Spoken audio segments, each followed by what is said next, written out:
हिंदू धर्म में मौनी अमावस्या का विशेष महत्व माना जाता है। यह मुख्य रूप से माघ माह के कृष्ण पक्ष की अमावस्या को मनाया जाता है। मौनी अमावस्या को लेकर यह मान्यता है कि इस दिन मनु ऋषि का जन्म हुआ था। साथ ही यह भी माना जाता है कि इस दिन गंगा के जल में देवी देवताओं का वास होता है। इसलिए मौनी अमावस को गंगा जल में स्नान करना बहुत ही शुभ माना जाता है।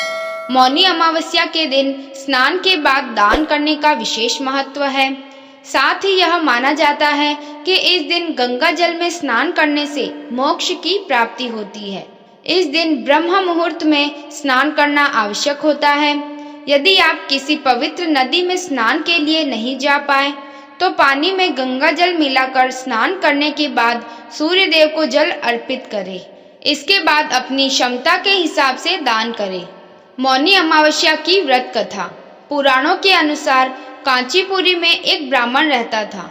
उसका नाम देवस्वामी तथा उसकी पत्नी का नाम धनवती था।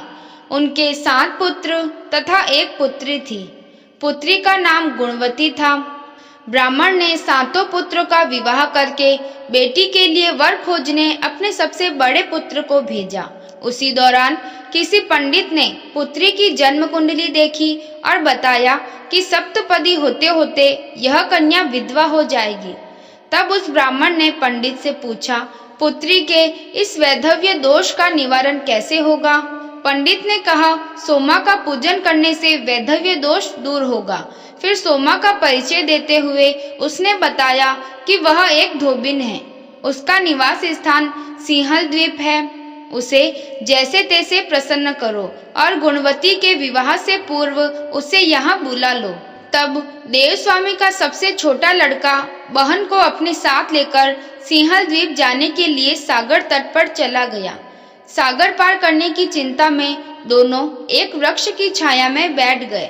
उस पेड़ पर एक घोंसले में गिद्ध का परिवार रहता था। उस समय घोंसले में सिर्फ गिद्ध के बच्चे थे। गिद्ध के बच्चे भाई बहन की क्रियाकलाप को देख रहे थे।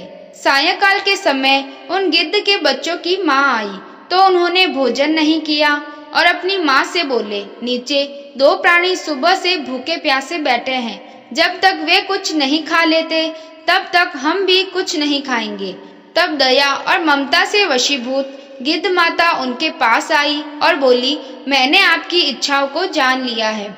इस वन में जो भी फल फूल कंदमूल मिलेगा मैं लेके आती हूँ। आप भोजन कर लीजिए। मैं प्रातः काल आपको सागर पार कराकर सिंहल द्वीप की सीमा के पास पहुँचा दूंगी। और वे दोनों भाई बहन माता की सहायता से सोमा के यहाँ जा पहुँचे। वे नित्य प्रातः उठकर सोमा का घर झाड़ कर लीप देते थे। एक दिन सोमा ने अपनी बहुओं से पूछा, हमारा घर कौन बुहारता है और कौन लीपता पोतता है? सबने कहा, हमारे सिवाय और कौन बाहर से इस काम को करने आएगा? किंतु सोमा को उनकी बातों पर विश्वास नहीं हुआ। एक दिन उसने रहस्य जानना चाहा। वह सारी रात जागी और सब कुछ प्रत्यक्ष देखकर जान गई। सोमा का उन भाई बहन से वार्तालाप हुआ। भाई ने सोमा को बहन संबंधी सारी बात बता दी। सोमा ने उनकी श्रम साधना तथा सेवा से प्रसन्न होकर उचित समय पर उनके घर पहुंचने का वचन देकर कन्या के वैधव्य दोष निवारण का आश्वासन दे दिया। मगर भाई ने उससे अपने साथ चलने का आग्रह किया। आग्रह करने पर सोमा उनके साथ चल दी। चलते समय सोमा ने बहुओं से कहा, मेरी अनुपस्थिति में यदि किसी का देहांत हो जाए तो उसके शरीर को नष्ट मत करना, मेरा इंतजार करना। और फिर सोमा भाई बहन के साथ कांचीपुरी पहुंच गई। दूसरे दिन गुणवती के विवाह का कार्यक्रम तय हो गया। सप्तपदी होते ही उसका पति मर गया। सोमा ने तुरंत अपने संचित पुण्यों का फल गुणवती को प्रदान कर दिया। तुरंत ही उसका पति जीवित हो उठा। सोमा उन्हें आशीर्वाद देकर अपने घर चली गई। उधर गुणवती को पुण्य फल देने से सोमा के पुत्र, जामाता तथा पति की मृत्यु हो गई।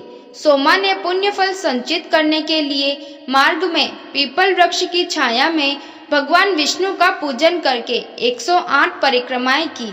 इसके पुण्य प्रताप से परिवार के सभी सदस्य जीवित हो उठे। इस प्रकार मौनी अमावस्या के दिन किसी पवित्र नदी में स्नान कर विधिवत भगवान विष्णु की पूजा अर्चना करने व पीपल के पेड़ की परिक्रमा करने से मनोवांछित फल की प्राप्ति होती है तथा परिवार के सदस्यों पर भगवान का आशीर्वाद सदैव बना रहता है। जय श्री कृष्णा। आपको ये कहानी कैसी लगी कमेंट करें। वीडियो पसंद आया हो तो लाइक करें और इस चैनल को सब्सक्राइब करें।